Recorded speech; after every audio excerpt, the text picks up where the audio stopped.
Welcome to Fire and Water, coming of age in this age, where we seek to cultivate wise leadership one person at a time. I'm Quanita Robertson, and I'm here with Tenneson Wolf. We're co-hosts of Fire and Water. Hi, Tenneson. Hi, hi. We want to have a conversation today a little bit about diversity and inclusion and about how we hold that between us. I'll open it up to you first, Tenneson. You want to say a couple words?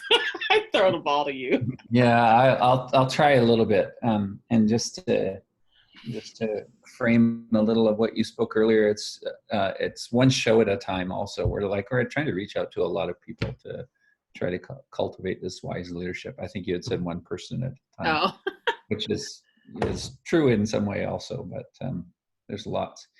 I think this is. Let's see. I'll just say a little bit, and then I really want to hear and listen. Mm-hmm.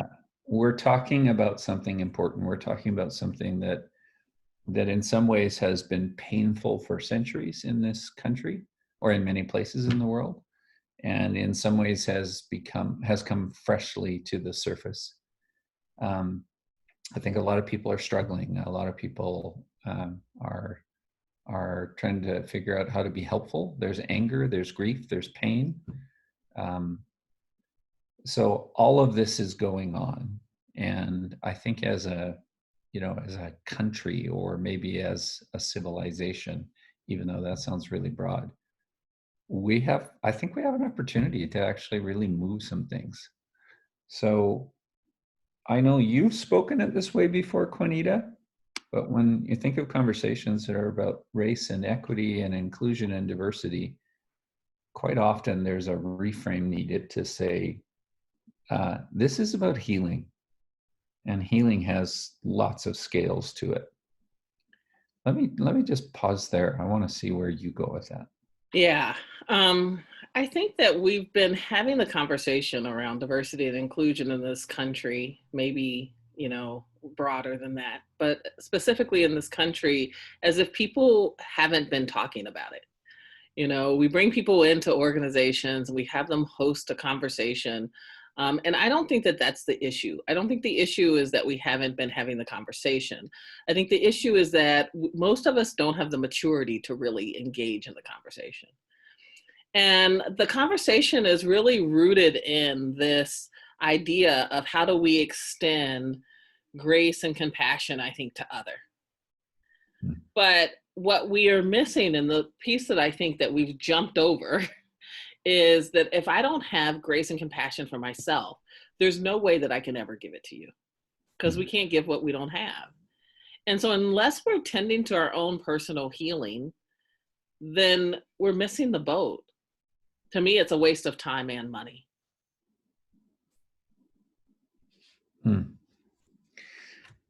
Can I pick that up? Yeah. So it feels like the pattern is, identify that there's a problem and throw solutions at it. It just seems like that's become like the fulfilling activity or something. And what I hear you saying is it's not enough. Like, it's not enough to just throw training resources. We need a different ability to have a different kind of conversation. And when you start naming it, you or others, when we start naming it as there's a maturing that needs to happen in ourselves, and maybe it begins with compassion for self, that sort of changes the game. Will you just say a little bit more? Yeah, it does. So when I'm hosting conversations, I used to host these conversations about let's be curious together around race. Mm-hmm. And actually during the time, I actually try to keep people from having dialogue. Mm-hmm. And part of it is that we can do a lot of activities side by side and speak to them, but I see my job as constantly turning people in the direction back to themselves. And, we can learn a lot. I can learn a lot about taking on my own stuff and you taking on yours next to me, and even build connection. without Mm-hmm. actually entering into a dialogue around something. Mm-hmm. One of the reasons I love Circle is because Circle gives us the opportunity to put stuff in the center and we don't have to really be in dialogue. It can hold it and we can be in our own explorations. And so it's about creating these diversity and inclusion communities of practice. How do I take on my stuff? How do you take on your stuff? And we go together. But I'm not trying to take on your stuff for you or even help you do your stuff. I can Mm-hmm. support you, in ways that you need for support, but I can trust that you know how you need that. And I think another piece of that is when we're talking about maturing, I think unconsciously when we step into conversations around race, often what we step into is the warrior archetype. And most of us aren't trained to be warriors. And I think in this country, we often mistake soldiering for warrioring. But the warrior archetype, I think, has some good pieces for the conversation because warriors really understand that there's a cost to the journey. Real warriors have a deep love and respect for the person on the other side. They know that they care about their cause just as much as they care about theirs. And warriors are willing to go in the mud and the dirt with you. And if we're going to be in dialogue around race and diversity and inclusion and equity, we have to be able to stand in that warrior space. And I don't think most of us are. Yeah. So I think what I do in a space or what we do in our work is holding spaces where people can start building the strength. So I see it more as building warriors than sending people out to war. Yeah, that's a good line. Yeah, can I pick that up for a bit? Yeah. I'm appreciating the language around warrior when I think of warrior in the best of ways.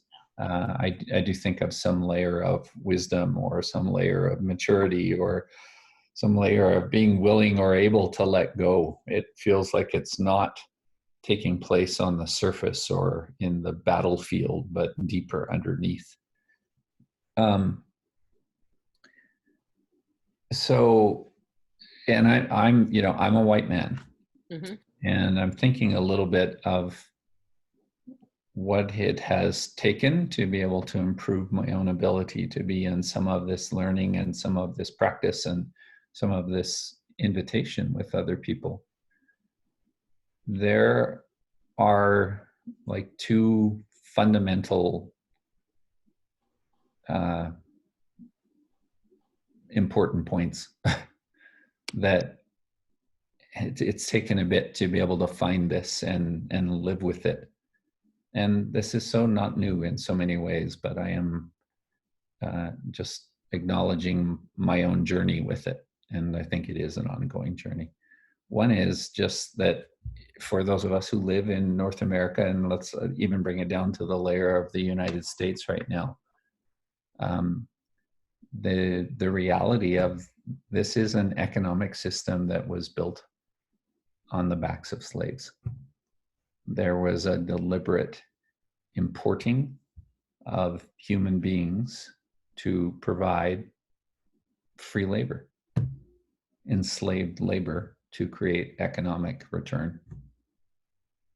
And though that may be a story that has a significant part of it happening 400 years ago, to bring it forward into, an acknowledged wound, and I don't know what acknowledged means, by the way, but it certainly moves away from denial or defensive,ness or some of these kind of things. Like I have to move into, look, this is the reality of the history of our peoples or our ancestors. And even though there may not have been, direct involvement in some of that world, it's just like we don't know that. So coming to terms with that as a white person. The second fundamental thing is in relationship to land and colonization. As Europeans coming to this land, we took it. We took lands from First Nations people and colonized and, began wars and didn't fulfill agreements and things like that. So those are Those are important truths to come into a relationship with. And I find as a white man, yeah, and let's be fair, let me be honest, or further honest with it. There have been times where that's been difficult, or I found my own defensiveness, or my own, well, yeah, but I think the wisdom, or the warrior growing, or the maturity growing, has to include uh, um,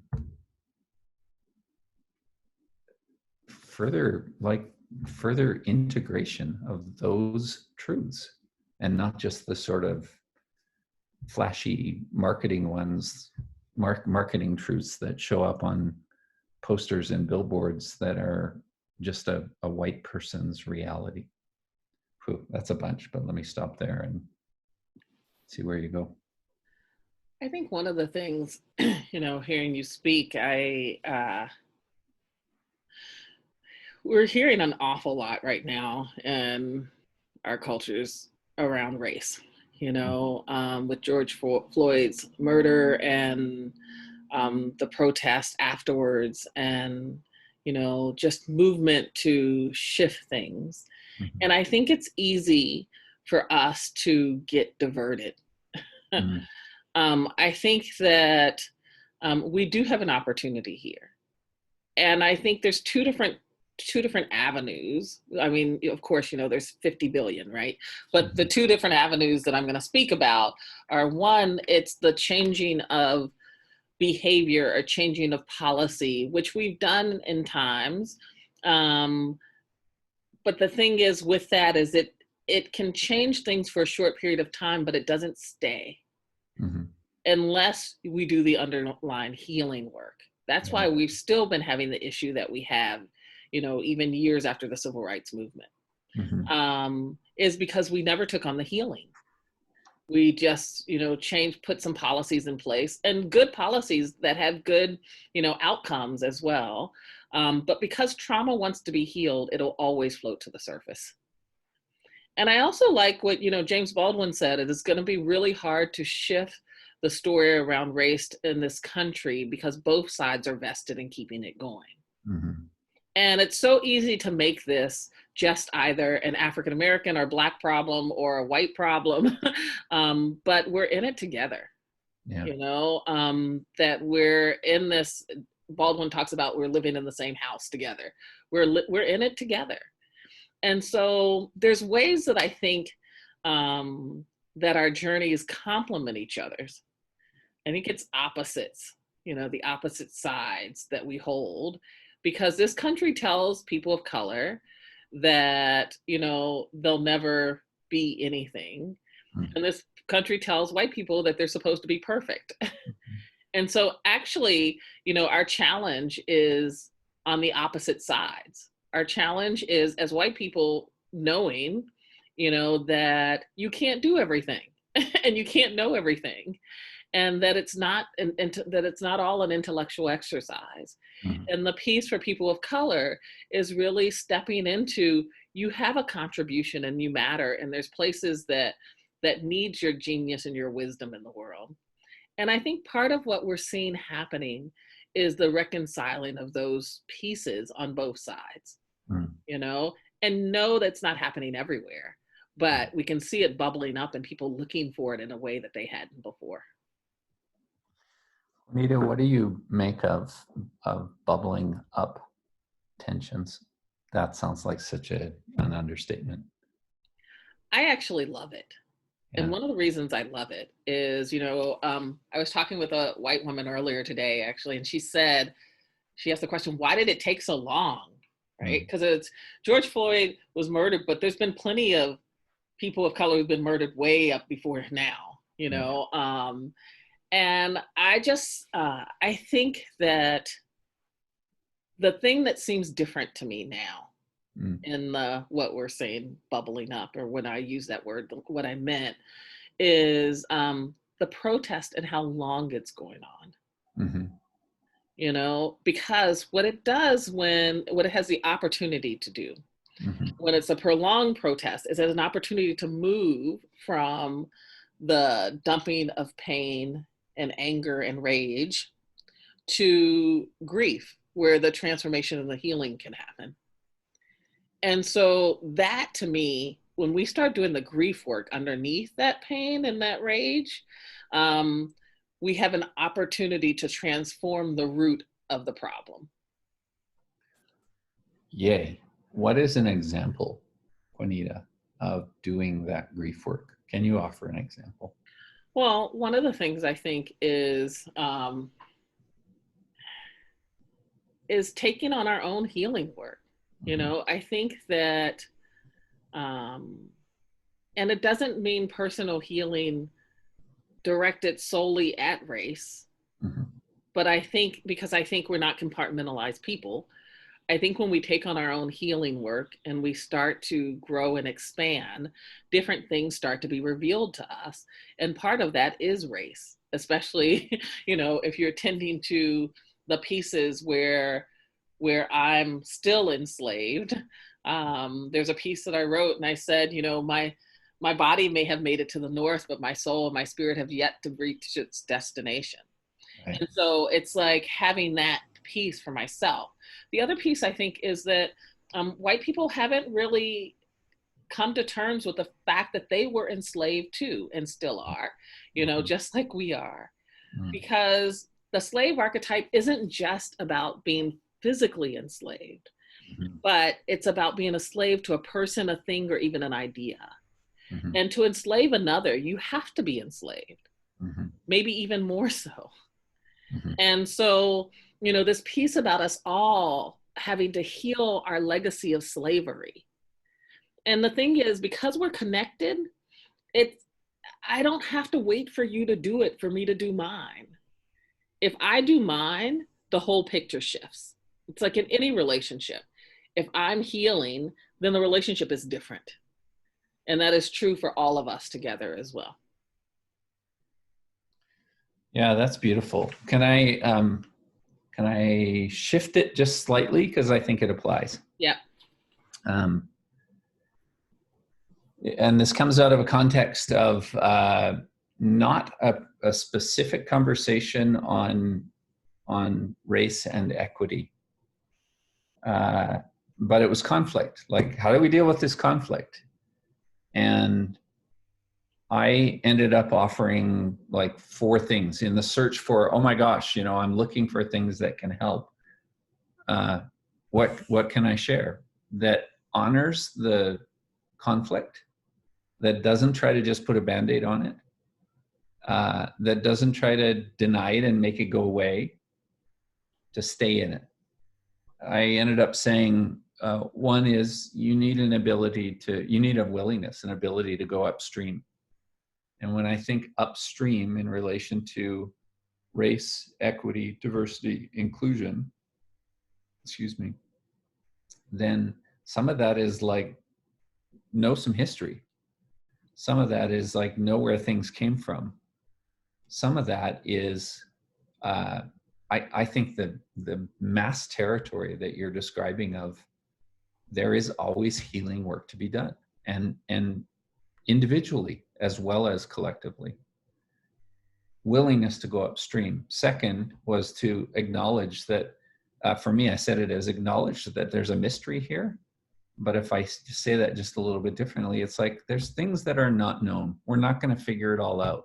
We're not going to get it all out. Maybe that's a white guy thing to say. Like even the very notion of, well, we got to figure all of this out. We're not going to figure all of that out. But it's very different to say, well, let's give it our attention as opposed to let's not even try. So giving it the attention matters. Acknowledge mystery. It ties into the third one, genuinely explore. Are you genuinely willing to explore given those realities? You know, that's an invitation. That's what I like about that is there's an invitation to try to feel more and try to, yes, understand more. But, you know, there needs to be a genuineness. If it's lip service, exploration commitment, then it's not doing much. And then last that I said in that context was, and then, you know, be willing to try to bring something downstream. Is there something to try, something to work with, something to do with your neighbors, something to do with your community, something to join in a protest or in a demonstration, or something to like really claim fiercely as your own healing journey? Let me stop there. I'd be really curious to see what you weave out of that. I think one of the things, though, is I think that we're too eager to go downstream. We're too eager to do and to join and to be part of. Because, Yeah. and the reason I say that is Mhm. because I actually, when, lots of people are going out, actually, I don't want them to go out. I want them to go to hell in, Yeah. because I Right. think that the doing has to come from that place. It has to Right. come from a more healed place, right? And I think we tend to, part of the Eurocentric model that we all have been swimming in has put a heavier weight on the doing, Hmm. than the being. And so the bringing us back to balance actually Hmm. is the let's come in first. And Yeah. and I think that, for me, COVID is trying to give us that experience to go in and to do, and we're still running. We still don't Yeah. want to be still and go in and heal and tend to some of the things that we have. Hmm. Um, and I think the other piece is, as a woman of color, one of the things that I find, not, well, that I find in lots of circles around diversity and inclusion Hmm. is we want it to be too neat and tidy. Hmm. Diversity and inclusion, or getting, to know ourselves and other, is hard and messy work. Hmm. You know, it's painful. It doesn't feel good. And we have to be willing, like I said, the warriors earlier, to go in the mud and the dirt with each other and to be uncomfortable and to be upset and then come back and say, okay, so I've calmed down. Now what? Now where are we? One of the things that I've said that I appreciate about our friendship Hmm. is that, we constantly come back to center. That doesn't mean that we don't get pissed at each other, or that we don't get into it, or that things don't come up um, that are painful. It means that they do come up, and even if we can't tend to it in that moment, we come back to center later and say, okay, so where are we now? This is what was happening for me, you know? And the other piece that I think is important in that is, and I've always appreciated this about our friendship, is we don't make each other responsible for our stuff. And Yeah. Translate that just a bit.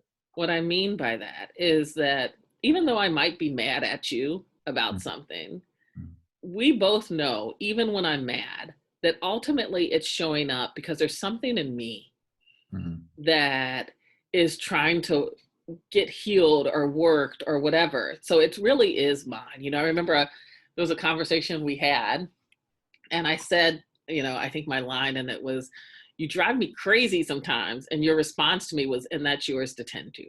And you drive me crazy, and that's mine to tend to. I said that. You did. You said that to me. But it's true. And I think Right. because we hold Yeah. that space in between us, and when I forget, you hold it. When you forget, I hold it. That we really hold that space. I think it has really helped to provide fertile soil for our own personal growth and development around race and otherwise. Hmm. Yikes. Okay. Two things that I would put into that. Yes. Because I hear you naming it, and then yes, I'm finding it in my own experience here. Uh, we count on circle, and that form, like let's just even oversimplify that so it's not so methodological. We count on being able to return to, like, fiercely return to, something is in the middle here. And sometimes that has more formality to it by way of circle, even just with you and I. And then I'm extending out to groups of people and teams that we get to work with. Hmm. I think, I mean, I'm hearing a couple of things. One is we do need to let ourselves get messy, or even just saying it as let ourselves, like, it's just going to get messy. and don't treat that as failure or whatever, all of that stuff. And then circle is one of the ways that helps us to, I think, come back together. Like, can any of us, I'm saying, can we find enough of the internal fortitude or whatever to say, I don't know what's going on here, but I will, I do know that I will do my best to meet in the center here and see what's here. That's one. And then, oh gosh, what was the other piece? I've lost it now. I can't remember what it was. It was something about context. Oh, that's what it was. Yeah, oh boy. I think that there is something quite grown-assed / mature in knowing that though I am connected to what's going, I'm just going to break it down to you and me for a Yeah. minute. Though I am connected to what's going on for you, your business is your business. And likewise, like you can't, to me, you can't argue the extreme interconnectedness of things, but to adopt that and then heap ownership of personal things on top of another person. Whoa, let's bring it back to what you're saying also, especially if the context is, I may not be able to say it out loud and articulate it, but what I really want is healing. And right now, all I can feel is pain. Mhm. If I meet you with all of that pain and completely lose track of the healing, then it's hard to go anywhere with that. The dumping of pain. I think that's Yeah. the way that you said it. Yeah. Let me pause there. Yeah, because we're really good at dumping our pain, but that's just because we don't want to take responsibility. And that's the adolescent selves, that Mm-hmm. wants the freedom and no responsibility. Mm-hmm. And so developing the skill or the maturity to be in pain and even be able to express it, but to know that it belongs to you. Yeah. One of the things I think that we've done in this culture, even, so often I hear people talking about triggers, or you've triggered me in this, like as if their trigger is my responsibility. Mm-hmm. But the trigger by definition is rooted in something that happened in your past. That is not my responsibility. That's yours to go clean up, And so like us being really aware of those things. And then that doesn't mean that I don't care about the experience you're having. Yeah. It just means that it's not mine. Can I say that one Yep. slightly different way? Yeah. It means that the most loving thing that I could do for you is to let you be in your wobble or your suffer or your pain Yeah. or your learning about it. Like sometimes that's the most loving thing you can do. Yes. And sometimes that requires, I need to get off the phone with you right now, or I mean, with people that you love and care about, that sometimes because it is, because Yeah. so many of us, myself included, Yeah. you know, um, were raised in environments Yeah. where we did learn to carry other people's pain. Right. And so it's In a easy to fall. variety of circumstances Yes, yes, variety of that circumstances. included race and a bunch of other Exactly. things And too. Yeah. family, all kinds of stuff, right? Like, and so we're so used to doing that. Yeah. I was in a conversation with, actually it was at this particular point, it was two white men I was talking with, and one of them, both of them I considered friends at that time. And one asked me, how did race show up between us? Mm. And I took a deep breath and started to pray, actually, because I wanted to make sure that I was responding in a thoughtful way. And I said, well, I'll tell you how it shows up in me. One of the ways that it shows up in me between us is that when you get, and this is something that he was working on personally, explosive and kind of Mm. um, angry and just in situations, when you get explosive and you have those moments, that I sit and take it, Mm-hmm. because I've been born and raised to take abuse. Yeah. And he says, well, why are you still my friend? And I said, because I know you're working on it. Ooh, nice. you know?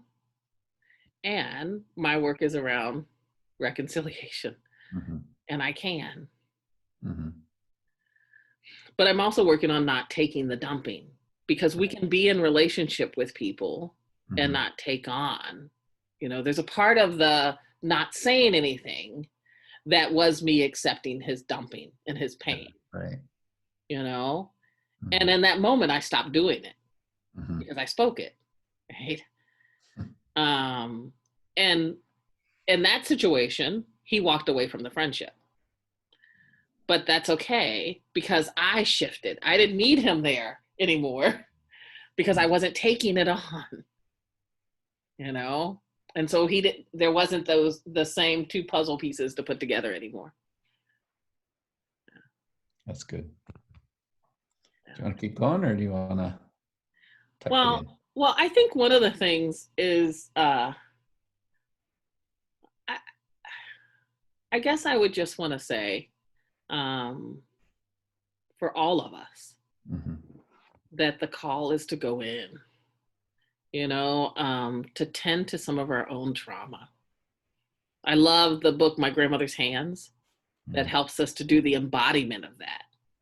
Like, I think that that's what it's called for. That helps us to step into our grown ass selves. That what's being called, and not just race in this country, in all areas, leadership, all areas, is for us to grow up. We're growing older and not growing up. Mm-hmm.